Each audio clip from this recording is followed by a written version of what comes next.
Good evening, my dear students. How are you all? I hope you will be fine. Today we will continue chapter 2nd class 12th political science. Topic is Cuban Missile Crisis. अब बेटा हमारे को ये देखना है कि Cuban missile crisis क्या है. टॉपिक जो हमारा है इसी की वजह से हमारा जो ये चैप्टर है द कोल्ड वार जो कैसे स्टार्ट होता है, ये क्यूबन मिसाइल क्राइसिस की वजह से स्टार्ट होता है. अब बेटा हम देखेंगे कि फर्स्ट टाइम जो ये कहाँ से स्टार्ट होता है. बेटा स्टार्ट होता है 1961 से. ठीक है, अब कहाँ और किसके बिटवीन में ये प्रॉब्लम होती है कि क्यूबन मिसाइल क्राइसिस हुआ. अब देखो बेटा 2 कंट्रीज हैं हमारी. कौन कौन सी हैं? रसिया है और सेकंड है हमारी अमेरिका. रसिया और अमेरिका. यहाँ पर बेटा क्यूबा क्या है? एक आइलैंड है, एक स्मॉल आइलैंड है. वो अपनी बाउंड्री शेयर करता है अमेरिका के साथ. ठीक है, लेकिन अब हमारा यहाँ पे देखो बेटा यूएसएसआर, कई बार यहाँ पे इसकी फुल फॉर्म भी पूछी जाती है, union of Soviet socialist republics. याद रख लो, इसको अंडरलाइन करोगे, union of Soviet socialist Republic. ठीक है, अब बेटा जो क्यूबा है एक छोटा सा आइलैंड है. यहाँ पे इसके जो प्रेसिडेंट है वो किसके साथ मिले हुए हैं? वो बेटा मिले हुए हैं रसिया के साथ. ठीक है, लेकिन ये बाउंड्री कहाँ से शेयर करता है? ये बाउंड्री शेयर करता है बेटा अमेरिका के साथ. अब जो बेटा यहाँ के इसके जो प्रेसिडेंट है फिडेल कास्ट्रो, वो क्या चाहते हैं?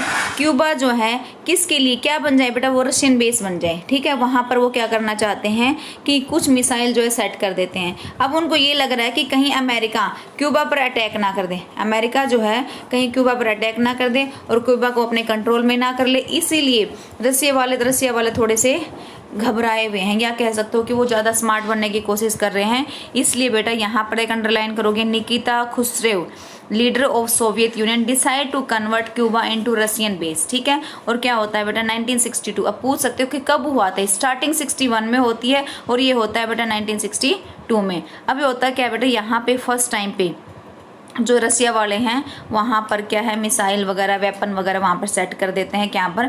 क्यूबा में. अब अमेरिका वाले जो है उनको धीरे धीरे पता लगता है. कितने दिन बाद पता लगता है बेटा? आफ्टर 3 वीक्स उनको पता लगता है, वो अवेयर हो जाते हैं.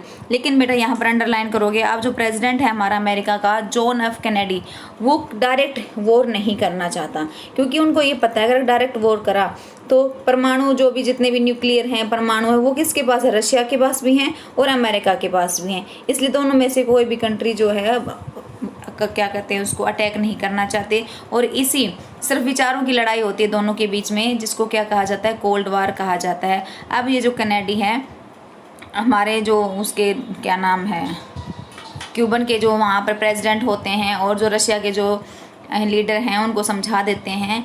दोनों लैंग्वेज में समझाते हैं, प्यार वाले भी और थोड़ी धमकी वाले भी, और समझा देते हैं कि अगर आप लोगों ने इनको हटाया नहीं है तो क्या जो वार्निंग होगी वो अच्छी नहीं होगी, मतलब आपके साथ अच्छा बिहेव नहीं किया जाएगा. अब देखो बेटा जो हमारे रसिया वाले हैं वो भी वॉर नहीं करना चाहते, क्योंकि उनको पता है वॉर करने का कोई फ़ायदा नहीं है. इसलिए बेटा रसिया वाले क्या कर लेते हैं? अपनी जो सेना होती है उसको पीछे हटा लेते हैं. अब सेना हटाने के बाद समझो कोल्ड वार क्या हो जाता है? दोनों के बीच में स्टार्ट हो जाता है. अब दोनों बेटा ये तो कोई कह नहीं सकता कि कोल्ड वार चल रहा है, दोनों के बीच विचारों की लड़ाई है. जो आइडियोलॉजी है रसिया की क्या है, अमेरिका की क्या है? रसिया सिर्फ लड़ाई क्या है? विचारों की लड़ाई है, उसी को क्या कहते हैं? कोल्ड वार कहते हैं. इस तरीके से जो हाई पॉइंट बन जाता है कोल्ड वार का वो क्या बन जाता है बेटा?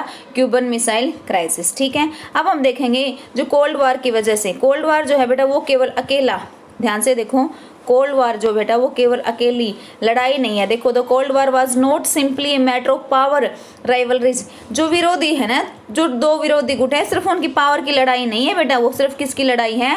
वो उनके साथ कौन पूरी दुनिया में छाना चाहता है, कौन पूरी दुनिया पर कंट्रोल करना चाहता है. बल्कि उन दोनों के बीच में किसकी वजह से लड़ाई होती है बेटा? आइडियोलॉजी की. दोनों के विचार क्या हैं, दोनों की लाइफ क्या है, दोनों के साथ कौन कौन सी पार्टी हैं, इनकी वजह से दोनों के बीच में लड़ाई होती है आइडियोलॉजी की, कि दोनों के बीच में क्या क्या विचार हैं, किस मुद्दे पर लड़ाई होती है, कौन सी कंट्री के साथ कौन सी कंट्री मिली हुई है. ठीक है बेटा, अब देखेंगे हम कि किस तरीके से आप लोगों ने जो यूएसए है इसको बोलते हैं बेटा वेस्टर्न अलायंस. वेस्टर्न अलायंस किसको कहेंगे? यूएसए को कहेंगे. और वो क्या रिप्रेजेंट करता है, उसकी क्या थ्योरी है? वो है देखो बेटा आइडियोलॉजी लिबरल डेमोक्रेसी. क्या है बेटा? Liberal democracy. याद रखना है, 1 लाइनर क्वेश्चन यहीं से अराइज होगा कि जो वेस्टर्न अलायंस है उसकी आइडियोलॉजी है क्या है, तो आप क्या बताओगे? Liberal democracy and capitalism.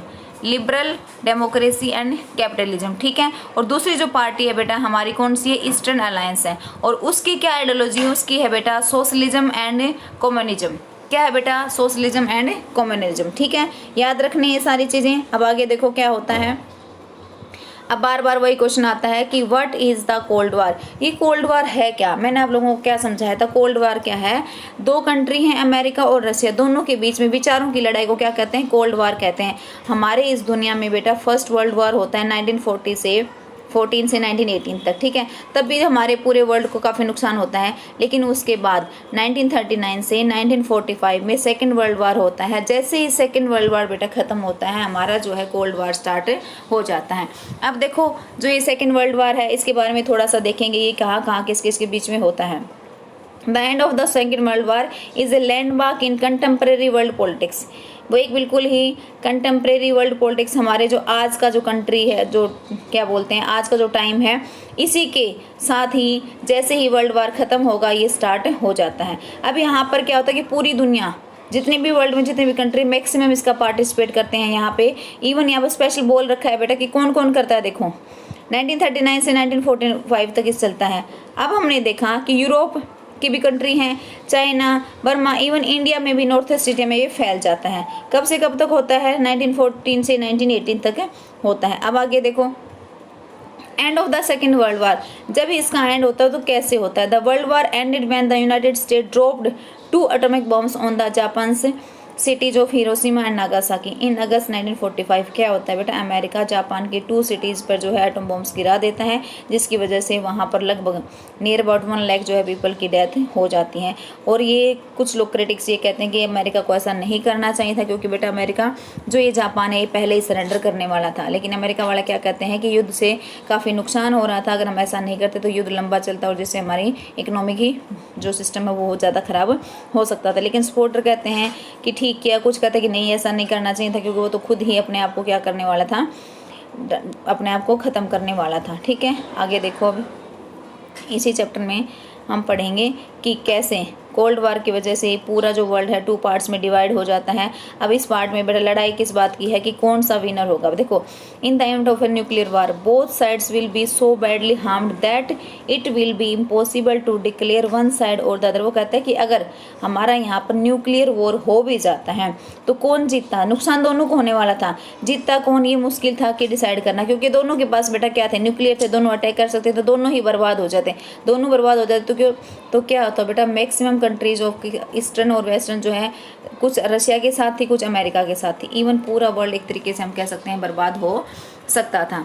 अब देखो बेटा इसी को कहते हैं डेटरेंस ऑफ, देखो डेटरेंस वर्ड कहा गया है किसको, कि जो ये जानबूझकर अटैक न करना। डेटरेंस का मतलब समझो बेटा, यहाँ पर बताया गया है कि अमेरिका को पता था कि रशिया उनके साथ गलत कर रहा है, लेकिन फिर भी वो अटैक नहीं करना चाहता था। इसी को बोलते हैं डेटरेंस, मतलब मोटिवेशन नहीं, डिमोटिवेशन करना किसी काम को, किसी भी काम को डिमोटिवेशन करना, मतलब वो चाहते तो हैं लेकिन करना नहीं, वैसे चाहते हैं लेकिन करना नहीं चाहते, उसको बोलते हैं बेटा डिमोटिवेशन, ठीक है। अब हम देखेंगे कि दो पूरा वर्ल्ड है जो दोनों उसमें भाग में बट जाता है, कोई खास किसी भी तरह की इम्प्रूवमेंट नहीं हो पाती है। अब आगे देखो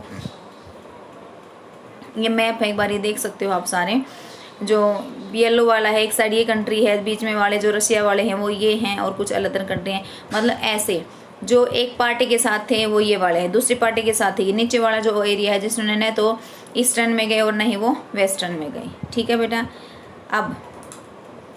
अब हम देख सकते हैं कि किस तरीके से, देखो western alliance was formalised into organisation.